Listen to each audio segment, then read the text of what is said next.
गहरा जंगल था। चारों तरफ घनी झाड़ियां और ऊंचे ऊंचे पेड़। सूरज डूब चुका था और रात का सन्नाटा धीरे धीरे डरावना होता जा रहा था। दूर से झींगरों की आवाजें आ रही थीं।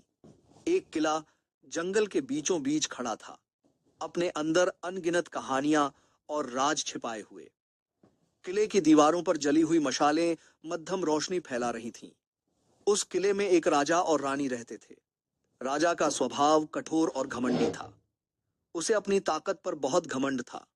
रानी शांत और सहमी हुई थी। महल के हर कोने में उसकी खामोशी गूंजती थी। एक रात रानी ने अपने कक्ष की खिड़की से बाहर देखा। चांदनी हल्की थी, लेकिन उसे दूर जंगल में हलचल महसूस हुई। वह सिहर गई। तभी पीछे से राजा की गूंजती हुई आवाज आई।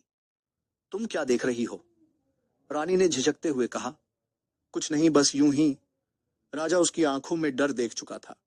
उसने हंसते हुए कहा, तुम हमेशा डरती क्यों रहती हो? यह किला मेरा है और मेरी ताकत के आगे कोई कुछ नहीं कर सकता। तुम बेवजह डरती हो। रानी ने कुछ नहीं कहा। वह जानती थी कि राजा की घमंड भरी बातें उसके डर को और बढ़ा देती हैं। अगली सुबह महल के एक नौकर ने राजा के पास आकर कहा, महाराज, रात में जंगल में अजीब सी हलचल हुई। कुछ ग्रामीणों ने कहा है कि उन्होंने परछाइयों को चलते देखा। राजा ने इसे मजाक समझकर नजरअंदाज कर दिया। उसने नौकर को झिड़कते हुए कहा, डरपोक लोगों की बातें मत सुना करो। जंगल में जो कुछ भी है वह मेरे डर से थरथराता है। रानी यह सुन रही थी। उसके मन में एक अजीब बेचैनी बढ़ती जा रही थी। रात का समय। रानी अपने कक्ष में अकेली थी। खिड़की के बाहर फिर से जंगल से अजीब सी आवाजें आ रही थीं। उसे लगा कि कोई उसे देख रहा है। अचानक हवा तेज हो गई और खिड़की की झिरी से एक परछाई कमरे के अंदर नजर आई। रानी ने चीखना चाहा, लेकिन आवाज गले में ही अटक गई। कुछ देर बाद राजा कमरे में आया। उसने रानी को सहमे हुए देखा और गुस्से में कहा, तुम हमेशा डरती क्यों रहती हो? यह सब तुम्हारे दिमाग का वहम है। कोई परछाई नहीं होती।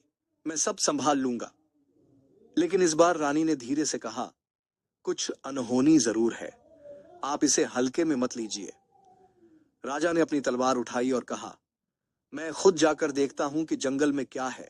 अगर सच में कुछ हुआ तो मेरी तलवार उसे खत्म कर देगी। जंगल की ओर राजा अपने सिपाहियों के साथ जंगल में गया। लेकिन अजीब बात यह थी कि जंगल में घुसते ही हर सिपाही अचानक गायब होने लगा। एक एक कर सब राजा से दूर होते गए। अब राजा अकेला था। अंधेरा इतना गहरा था कि उसे सिर्फ अपनी मशाल की रोशनी दिख रही थी। तभी उसे किसी के कदमों की आहट सुनाई दी। उसने तलवार संभाली और आवाज दी, कौन है? जवाब में सिर्फ एक गूंजती हुई हंसी सुनाई दी। यह हंसी राजा को चुभ रही थी। महल में रानी उधर। रानी किले में बेचैनी से राजा का इंतजार कर रही थी। उसे एक पल के लिए महसूस हुआ कि जंगल का सन्नाटा अब किले तक आ गया है। उसने अपनी खिड़की के बाहर देखा। वहां जंगल की ओर से कुछ परछाइयां महल की ओर बढ़ रही थीं। राजा का सामना।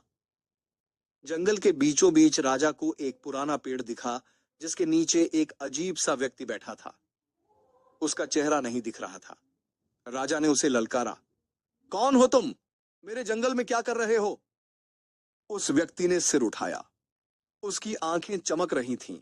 उसने कहा, यह जंगल अब तुम्हारा नहीं है। तुम्हारा घमंड तुम्हें तबाह करेगा। राजा ने हंसते हुए तलवार उठाई और उस पर हमला कर दिया। लेकिन तलवार जैसे ही उसके पास पहुंची, वह व्यक्ति गायब हो गया। राजा के चारों तरफ सिर्फ अंधेरा बचा। वह चीखते हुए भागा, लेकिन हर दिशा में वही आवाज गूंज रही थी, तुम्हारा घमंड तुम्हारे अंत का कारण बनेगा। महल का अंत। जंगल से राजा वापस कभी नहीं लौटा।